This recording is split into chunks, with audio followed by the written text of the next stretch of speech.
the farmer's market today, guys. The time is mag-4 na. Opening ngayon ng farmer's market dito sa amin. Kagigising lang ni Eleanor. Kaya, late na din ako. Hindi ako nag-ayos ng natulog kaming dalawa. Pareho kami natulog. Kaya, late na. But, ngayon ang opening ng namin ng farmers market pala, 'di ba? Nasabi ko sa inyo mga July pa. Ewan lang kung anong meron doon ngayon kasi maaga sila nag-i-start, pero yung mga tinda nila doon is yung mga bread, mga ganun, mga seasoning, mga ganun. But wala pang masyadong mga gulay. Alam niyo yun kasi hindi pa ata mga harvest or depende sa kung maaga sila nagtanim. But punta kami ni Eleanor. Okay, nabisan ko na siya. Ayusin ko na lang yung buhok niya. Punta tayo, anak. Doon na kami galing kanina sa park, guys. Nung after namin kumain ng ng breakfast. Sabi ni Ellen na gusto niya daw mag-bike. So, dinala ko siya sa labas, nag-bike kami. Sabi ko doon, balik na tayo. Ayaw niya bumalik, guys. Dumiretso doon sa park. And umiiyak kapag hinihila ko siya, kapag yung dinadala ko siya sa bahay, umiiyak. Kaya pumunta na lang kami sa park kaninang maagang. Aga namin doon kanina. Tapos lang ako para nakapantulog pa siya nga kasi wala akong planong pumunta ng park kaninang umaga, di ba? Well, kaninang umaga pagising namin, akala ko yung farmers market ang start is 9 AM to 4 PM. Yun pala is every Thursday and Saturday ang farmers market. Kapag Tuesday pala afternoon. So, buti na lang chinek ko yung phone ko again. And 4 PM pa lang start. Mali pala ako. Ayos kasi nga iniisip ko yung farmers market kasi meron doon yung Pilipina na nagbibenta ng dessert, mga sapin-sapin, mga bibingka, tapos ano pa ba mga benta niya? Mga ensaymada. Excited ako kasi tuwing farmers market lang siya nagbibenta. And hoy, let's go, come here. I'm gonna fix your hair. Mommy? Do you want lipstick?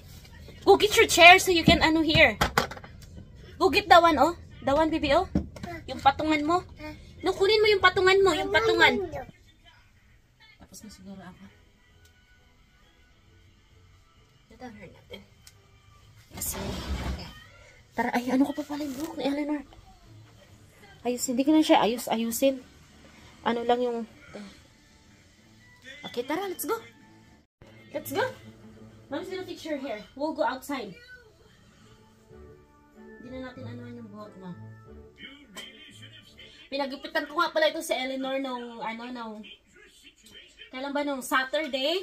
Pinagupitan ko siya, guys. Alam yung bayad, $20. Bangs lang at saka yung tinirim lang yung buhok niya. And binigyan din siya ng certificate na first haircut, ganun-ganun. So, kasi ang haba na di ba nung last time na ginupitan ko yung bangs niya, naghaba ka agad. Are you ready? Tingnan yung bangs ni. Naglagay-lagay pa ng concealer, oh. Yung bangs, guys, na ginupit kay. Parang si Dora. Are you ready, baby? Yeah. Yeah? You ready? Kain siya stick. Oh no. My drinks. Dinala ko na yung yung buong bag. Wallet na sana yung dadalhin ko, guys, kasi andyan yung ni Eleanor, kanyang snack. So dinala ko na yung bag ko, and meron akong drinks, Clarity and Focus Sustain Energy. Itong Kinetic, in order ni Casey sa nakita niya daw sa TikTok, and then umorder din daw siya. Medyo pricey daw, pero masarap siya. Na sparkling, it's a sparkling water, but so good kasi mga sparkling water na nakatry ko, hindi ko nagugustuhan. Wala masyadong lasa. Sila, may tanim na sila, oh. Itong bahay na to laging maganda ang kanilang tinatanim. Mas malalaki ang ang mga tubo ng kanilang halaman. Merong chair for baby. Wait na tayo, may maabutan pa kaya tayo. Baka naubos na yung dessert, baby. Anong sabi mo? Do you want more snack? Diyan kami kanina nag-bike, guys. Dumiretso si Eleanor dyan hanggang doon, papunta sa park. Ay, para nice weather.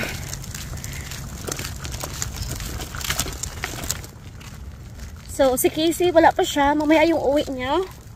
I'm not sure kung anong oras ang uwi niya. Meron nang nagpi-fishing, oh. Mag-fishing kaya tayo. Wala kaso kapag nagpi-fishing ka dito, kailangan mo ng license, guys.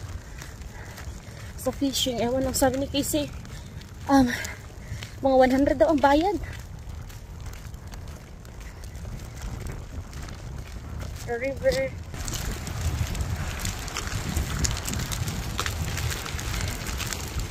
Yung nag-fishing.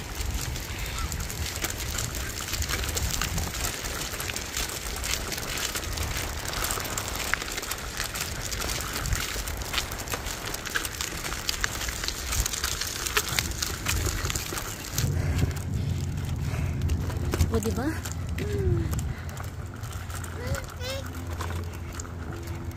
What? Ay! Guys, oh, ang dami ng ano. Hindi tayo ng bebe. Oh, wait, daddy's here. Ayan na yung mga tinda. Oh, ayan.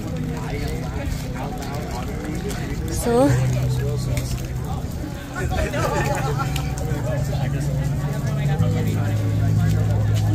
Eleanor!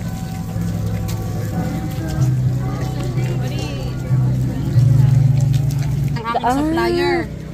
So, ano abangan. dito? Pero masarap pa rin yan. Eh, syempre. Ikaw nagawa eh. Yes! Yung akin to eh. Ay, ang ano. Best stuff in here if you're familiar with purple yam. Purple yam, it's very local to the Philippines. I have it in a cake and a rice cake. Yep. Ito ang akin. Asan yung si Casey? It's like purple yam. Ako guys, andito si Casey guys. Eleanor. It's like purple. Look who's coming, Eleanor. Daddy's there.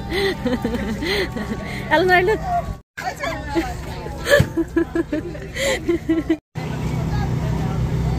Backdraft sounds really Oh, cool. the ice cream. Maybe the mac and cheese with the barbecue in it. Yeah. What? Oh, she wants ice cream. You want ice cream? That's a lot, Eleanor. I know you're gonna like, ano? It's too much. Yeah. Okay, let's go. Greet the, the dinner. Dinner. We want to eat tacos tomorrow. What's our dinner? We had backdraft. But you want that? It's barbecue. Okay.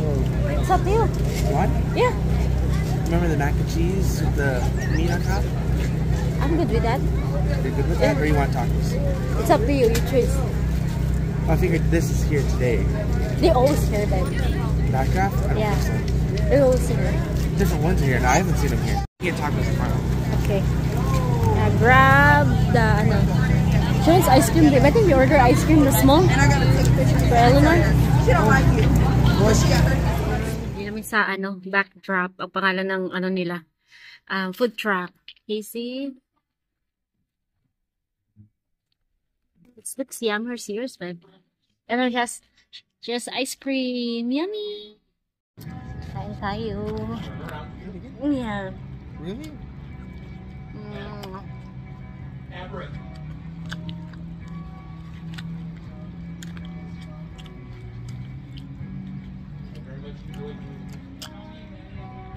Here, can I have some? Give daddy some.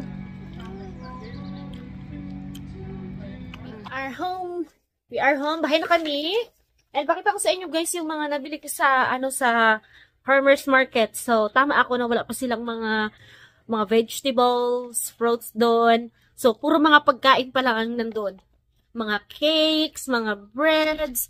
Oops. Tumba kayo. And mga like mac and cheese, mga barbecue, yun ang ice cream, yun ang meron pa lang doon sa farmers market. So wala pa nga vegetables kasi masyado pang maaga. Masyado pang maaga para sa mga ganon-ganon.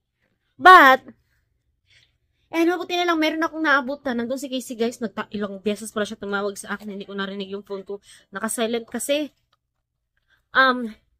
Andun siya, kaya pala sabi ni Eleanor, parang tinuturo niya yung sasakyan. Tama talaga siya, yung tinuro niya is yung daddy niya. Sabi ko doon, hindi ko kasi makita yung yung plate number. So, sabi ko, si daddy ba yun? Pero parang sasakyan namin. Kasi maraming kapareha na kulay yung sasakyan namin. So, I'm not sure kung si Casey, pero feeling ko tayo si Casey din talaga yun. So, tama nga, nandun si Casey. So, meron akong ube cake. It's ube cake. Masarap siya mag-bake. Yung Pilipina na yun ba? And merong sapin-sapin. Keep refrigerated. Sapin-sapin. $10 guys. Ito, $10. Masarap yung sapin-sapin niya. Meron akong bibingka. Parang nag-iba siya ng ano. Yung bibingka niya before is, ang tawag yun yung hindi siya palubog. But ito, and mayroong eggs na salted egg. Ganyan, parang wala ng salted egg. But, ganun pa rin naman siguro lasa. Dalawang bibingka. Kasi masarap yung bibingka niya. So, ito. Ay, ito tatlo lang. Isang malaki, tsaka dalawang maliit. Ito, 4 na maliit. Kita. So, ayan. Dalawang bibingka, isang sapin-sapin, at saka isang ube cake. So, try natin itong bibingka. Try natin yung puti. Yung lagayan. Sure, pareho lang naman ito. Parang walang salted egg na sa taas. $9 pala ito siya kasi tatlo lang. Ba't kain tayo? Parang ibang-iba yung niya ngayon. Sa last time, yung bibingka niya.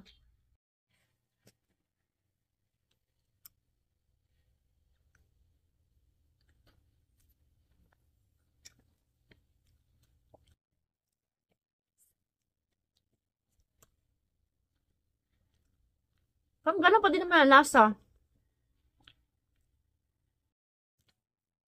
Sarap pa din. Meron palang salted egg, guys. Kasi last time, meron salted egg sa loob. Sa ilalim, meron salted egg dito sa Ngayon, sa ilalim na lang. But, masarap pa din siya.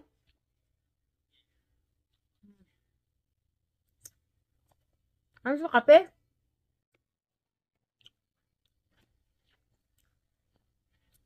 Meron siyang doon. Egg pie. Kaso, ang laki naman ng egg pie, $30.